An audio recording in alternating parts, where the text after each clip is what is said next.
So we'll start with a 2-minute opening, and just the order I have it, Jason, you go ahead first, and then George will follow. Okay. Thanks, Lisa. Thanks for being here tonight. For those of you who don't know me, I'm Jason Lacey. Most important thing for me, I'm a proud husband and father. My wife, Dervla, is home tonight with our 3 little boys, so that's without her support, I wouldn't be able to accomplish much of anything, so that's where life starts for me. I'm an attorney by trade. I'm founding partner of Steamboat Lawyers Group here in Steamboat Springs. I've been very heavily involved in the community since I moved here a little over 12 years ago. I've been involved with everything from Planning Commission, City Planning Commission, Steamboat Springs Education Fund Board, Routt County United Way, First Impressions of Routt County, seminars at Steamboat, and lots of other organizations that I've been proud to serve during that time here. For me, I'm just finishing up my first 4-year term, hopefully one more, term on City Council. I've spent 2 years as President Pro Tem and finishing up 2 years now as President. I've really done my best to be a collaborative and inclusive leader, and I think that's been very important for the community. I'm really proud of what we've accomplished over the last 4 years. When I first ran for council 4 years ago, it was a pretty tumultuous time. During my campaign last time, the city manager was terminated. We had serious issues with our police department and serious concerns about trust in local government in general. And we've worked really hard to be to really have great outreach efforts to provide. We do council coffee with council. We do farmers market. We do articles in the Steamboat Pilot, Valley Voice radio show. We've done everything we can to do outreach. We've completed the downtown improvements plan. We've completed the combined law enforcement facility with Routt County, which was a great partnership.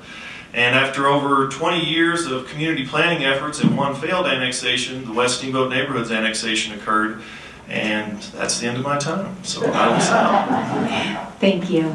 George. Okay, my wife and I arrived here in Steamboat Springs in 1996. I have a son, Ben, and a daughter, Madeline, with 4 of my 6 grandchildren still living in this valley, either here in Steamboat or in Hayden. You may have seen me around town with my 4-year-old granddaughter. She's now 4. I've had her for the last few years. You see us at the pool and on the bus around town. I've been the director for Steamboat Springs Transit. I ran the airport here, Bob Adams Airport.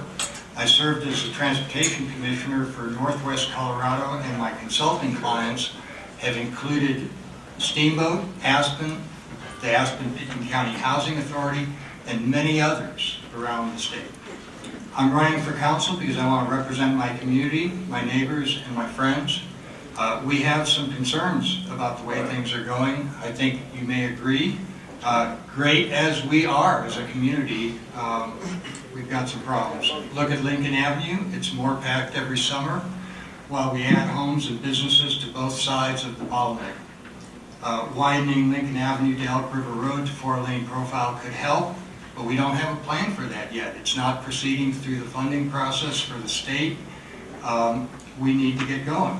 We need to admit the other solutions we have for traffic in our plans are not appropriate. There are plans to join 13th Street to Yampa Avenue and or to Howson Parkway. Those are terrible ideas. We have a 2011 water plan that identifies 14,000 feet at the outside of water supply. That could supply a community of 56,000.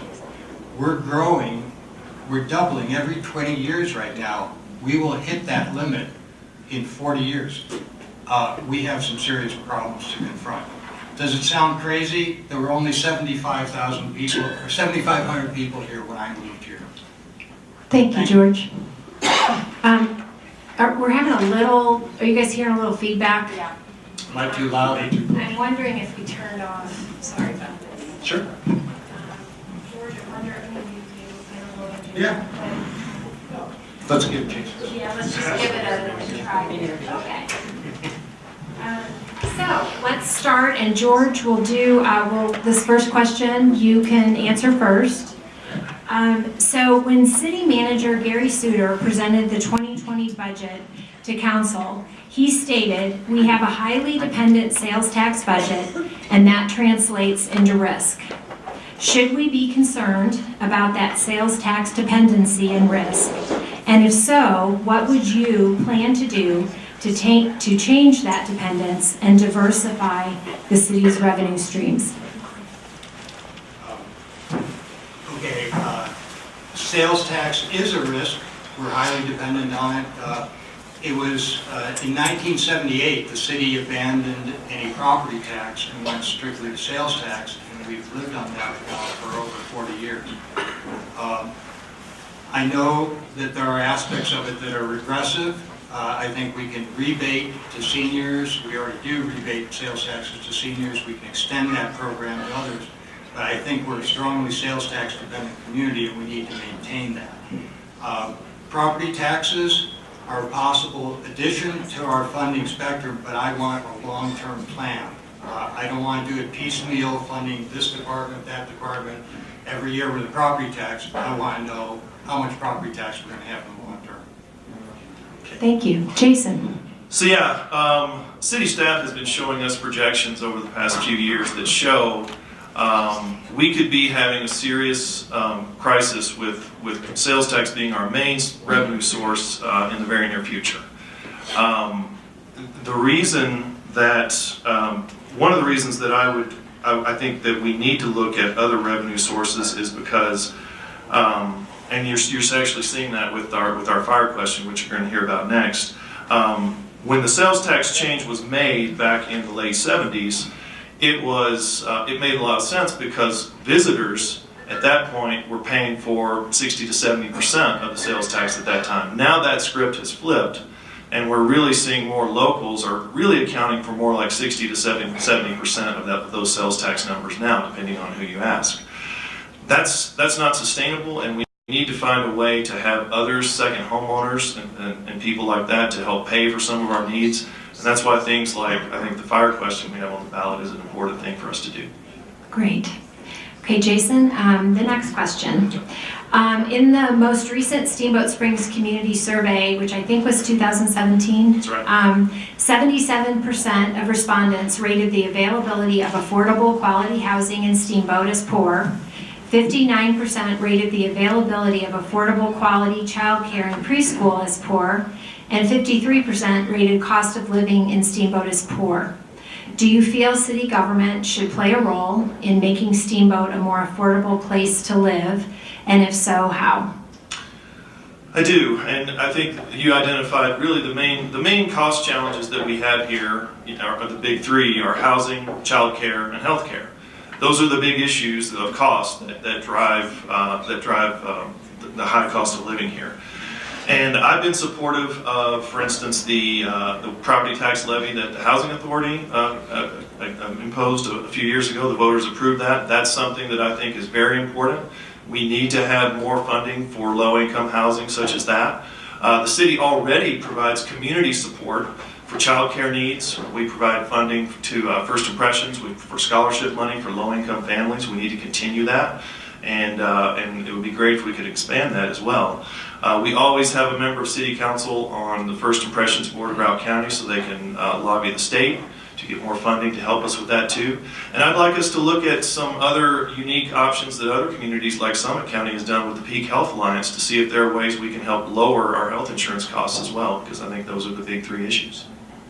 Thank you. George, same question to you. Well, I think affordable housing is critical in this community at this stage because we're reaching a point where the East Coast of the United States, Florida, are becoming out-migration zones. People are leaving those areas, and there's millions of people. The richest among them can choose to come here. And they're beginning to compete with the locals for all housing stock. It's not, I'm sorry? Okay. I'm sorry. People are competing for all housing stock now. It's not just condominiums at the base. We'll put up homes, we'll build homes in the annexed area, but I tell you, they will go into the second home stock unless we do things to maintain their affordability for locals. Also, in terms of affordability, we have to watch where we put affordable housing. If every adult in that home needs a car to get around, that's their second greatest expense compared to housing. 3 cars in a family with an adult child is a tremendous expense. We can deal with transportation issues. Thank you. Okay, I believe now George will answer this question. Other mountain towns have taken steps to limit nightly rentals in traditional neighborhoods with mixed results. The city of Denver took the aggressive step of allowing nightly rentals only if it's the homeowner's primary residence. Do you think nightly rentals are a problem in Steamboat? And if so, what is the solution? I really don't know that much about nightly rentals in terms of it being a problem. I do know that accessory dwelling units, the secondary homes that people are building on their lots, represent a tremendous amount of growth potential in this community. We talk about 450 homes in the annexation, but really if we just look at infill potential, we could have another 5,000 accessory dwelling units in this town, 5 times what we have in the annexation. When I look at the occupancies of some of these homes, I have a place next to me that has an accessory dwelling unit. Last year it had 4 adults in the accessory dwelling unit, 6 adults in the main unit. We can have a tremendous amount of density in town that we're not planning for if we're not monitoring the use of these units. I hope that's responsive. Thank you. Jason? So City Council identified this as a concern, and we impaneled a committee, a vacation rental committee, to start looking at these issues. For me, I'm not a person who likes to make policy changes until I have better data. So right now we have very limited licensing requirements on our short-term rentals in the community. So we're changing that. We are going to require all forms basically of short-term rentals to be licensed now. That's going to change within the next year. And that's going to give us better data to know where these short-term rentals exist, how often they use them. Are they just occasional use? Are they full-time use, somewhere in the middle? And we'll also know where they're located. So once we get that information, that's really going to help us have a better idea of what we might need to be able to do. And some other communities have done some interesting things. Some communities have limited these rentals in certain neighborhoods, community neighborhoods. They've added short-term rental taxes to pay for affordable housing. And once we get the data, I'm willing to look at any and all those issues. Great. So Jason? Yes. In a small community, am I starting, are you? I think it's my turn. It is your turn, okay. Sorry, it's getting a little fuzzy. So in a small community, conflicts of interest can arise. So based on your profession, background, your involvement in various organizations, what types of decisions do you anticipate having to step down from? Yeah, this issue comes up for me occasionally. Being an attorney, I do have relationships with clients and with business interests and with real estate matters and things of that nature. And I'm very, I take my word very seriously and my ethics and my integrity. So if there's ever even a whiff of a conflict of an interest, I step down. It's something that the community deserves. They deserve that transparency. They don't need to have anybody on any issue sitting in when they could have some conflict of interest which would cloud their judgment or even have a perception that it might cloud their judgment. I don't think that's appropriate. And when it comes up, I'll definitely step down. For me, I think it's the very rare occasion when it does, but definitely when it happens, I will step down. Thank you. George, same question for you. I am fortunate in that I don't have many conflicts of interest at this time. I can really dedicate my full attention to the council position. I'm a strong believer in the code of ethics that's adopted by the city. I also am a strong believer in the sunshine laws that are here in Colorado. I've been disappointed at times. I don't think that the community has done as good a job as they should have, and I can commit to being an ethical, transparent representative for my community. Thank you. I'm tempted to, can I throw one more question out? Okay, because it's a fun one that someone sent in. So, All right. A fun question. so George, you could start. You start. If the city received a $10 million grant to use in any way they wanted, how would you spend that money? 10 million? 10 million. Well, we're going to need more than that for our transportation problems, so let's do affordable housing.